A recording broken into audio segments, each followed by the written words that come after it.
Boa tarde, meus amigos. Eu quero deixar um vídeo para você, uma palavra de consolo e conforto no seu coração, uma palavra que nós utilizamos no último domingo na nossa congregação, mas que hoje eu gostaria de dividir um pouco dessa mensagem contigo. Essa palavra está em Abacuque, capítulo 2.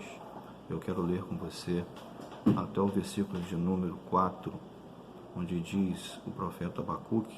Abacuque significa aquele que abraça, um abraço de guerra, um abraço de conquista, um abraço de desafio. E Abacuque ele diz lá: sendo assim, eu me colocarei como sentinela na torre de vigília, como um atalaia. Tomarei posição sobre a muralha, guardarei para ver o que o Senhor me dirá e que resposta receberei aos questionamentos. Então o Senhor me respondeu e ordenou: escreve a visão com toda a clareza possível, com grande em uma tábua, para que até o mensageiro que passe correndo possa ler. Porquanto esta visão se cumprirá no tempo determinado, no futuro. É uma visão que fala do fim, não falhará. Ainda que demore, guarde-a, confiante, porque ela certamente virá e não se tardará. Escreve, pois, eis que o ímpio está cada vez mais arrogante. As suas vontades não visam bem, mas o justo viverá pela fé. Eu quero ser breve e dizer que Abacuque viveu num tempo de grande tristeza como profeta, quando ele viu a sua nação, a tribo de Judá, sendo cativa, levado cativo por Nabucodonosor, rei de Babilônia.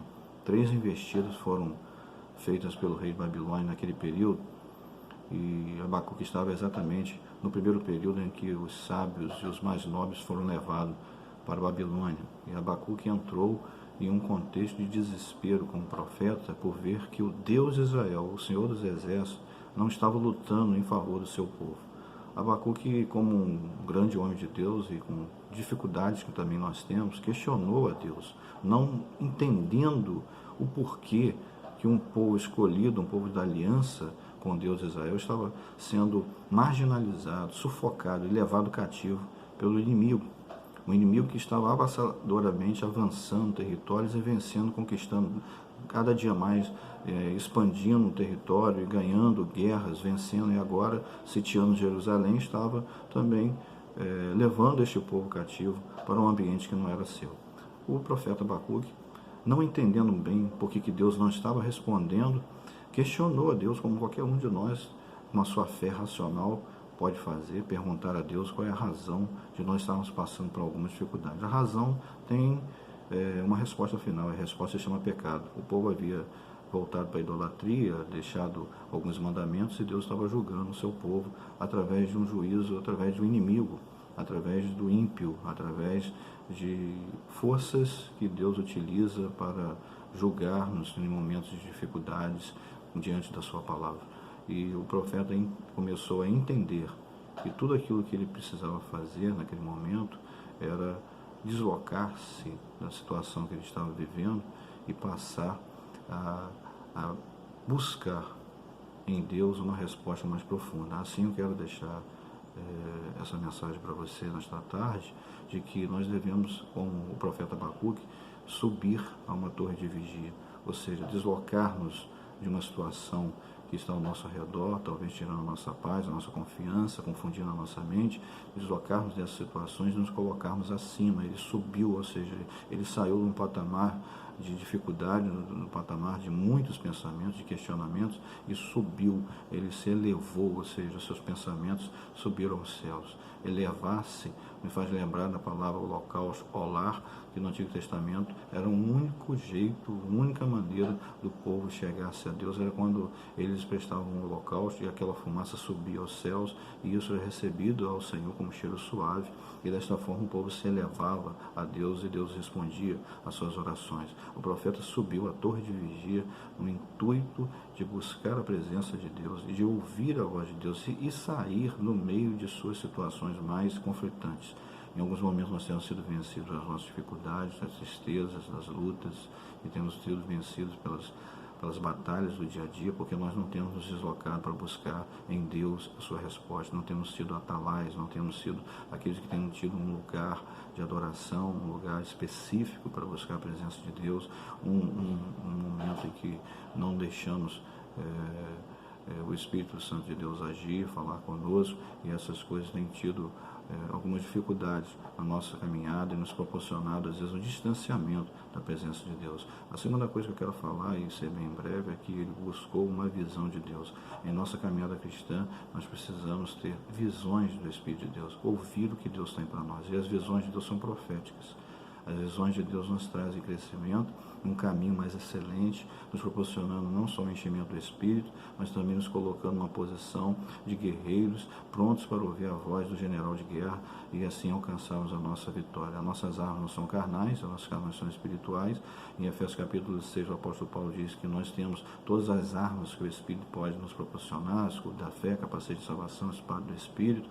Nós temos assim, sendo munidos de alguns instrumentos de Deus para vencermos. E as visões que nós precisamos nas nossas vidas são visões que vêm do reino dos céus, são visões que vêm do próprio Deus. E as visões de Deus proféticas vêm através do Espírito Santo.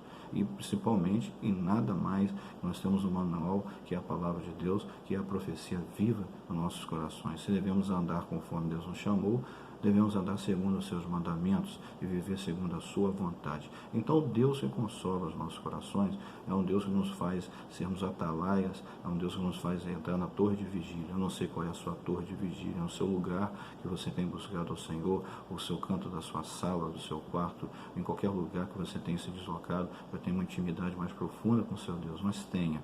A segunda coisa, busque a presença de Deus, as visões que vêm de Deus, a voz que vem de Deus, não as vozes do mundo, não as vozes dos amigos, dos familiares, que também são interessantes para a nossa vida, mas a voz que vem do Espírito de Deus, a voz que vem do alto, a voz que vai nos direcionar e fazer com que as nossas barreiras sejam vencidas, porque teremos a direção ideal e teremos aquele que é a nossa direção. A terceira e última coisa, para finalizar esse meu pequeno vídeo, é que o justo vive pela fé. No versículo 4 diz que o justo vive pela fé. Então, o Deus que consola os nossos corações é o Deus que nos faz esperar pela fé as coisas que Ele tem nos revelado, porque nós tomamos uma posição de buscarmos uma resposta dEle. Tomamos uma posição de nos deslocarmos nas nossas situações cotidianas, principalmente as mais dificultosas, para buscar uma resposta dele. Ele nos apresenta a visão, e essa visão já veio para nós como uma palavra profética, para nossas vidas e para aqueles que estão ao nosso redor. Agora eu dependo de crer nessa visão, viver pela fé naquilo que ele tem me revelado. E pela fé eu já tenho posse daquilo que ele já tem preparado para mim, porque aquilo que Deus tem preparado para o seu povo não mudará. Todas as coisas contribuem para o bem daqueles que amam a Deus, para aqueles que são chamados segundo o seu propósito. E esse bem Deus tem preparado para a sua igreja. Então o profeta entendeu que Deus estava agindo em função do seu povo. O juízo vem também, muitas vezes, sobre nós para nos corrigir. A repreensão de Deus vem para nos tornarmos cada dia mais fortes e cada vez mais cheios de fé, perseverando em sua presença e na sua palavra. Deus repreende a quem ama. O povo de Israel estava sendo repreendido, julgado pelos seus atos, mas não destruído. O inimigo era um instrumento na mão de Deus, mas eles não eram parte do povo de Deus. Havia um tempo determinado e havia um propósito de Deus maior. Deus estava não julgando o seu povo, Deus estava edificando uma nação que, mesmo sendo levada do seu inimigo, não seria destruída. Você está vivendo num mundo em que as coisas contribuem para o seu mal e tantas coisas ao nosso redor têm tentado tirar a nossa paz, tentado tirar a nossa comunhão, tentando destruir as nossas vidas, famílias e outras situações, mas em um grande cativeiro que às vezes nós nos encontramos, Deus pode edificar a nossa fé e refiná-la como um grande ouro, o mais puro ouro, tirando as escórias e nos purificando, nos tornando cada dia mais aptos e santos na presença do Eterno. Que o Senhor faça de você como Abacuque, um homem que abraçou, um homem que lutou, um homem que buscou em Deus respostas, ouviu a visão de Deus, acreditou nisso, sabendo que o justo vive pela fé. E a resposta você já sabe, que Deus irá sempre fazer o melhor para aqueles que nele crêem. Que o Eterno continue te abençoando, que você possa ter a cada dia experiências mais profundas com Deus. Essa palavra que nós aprendemos no domingo, resumidamente, eu estou dizendo para você nesta tarde, com o intuito de fazer você crescer e edificar o seu coração em Cristo Jesus. Amém.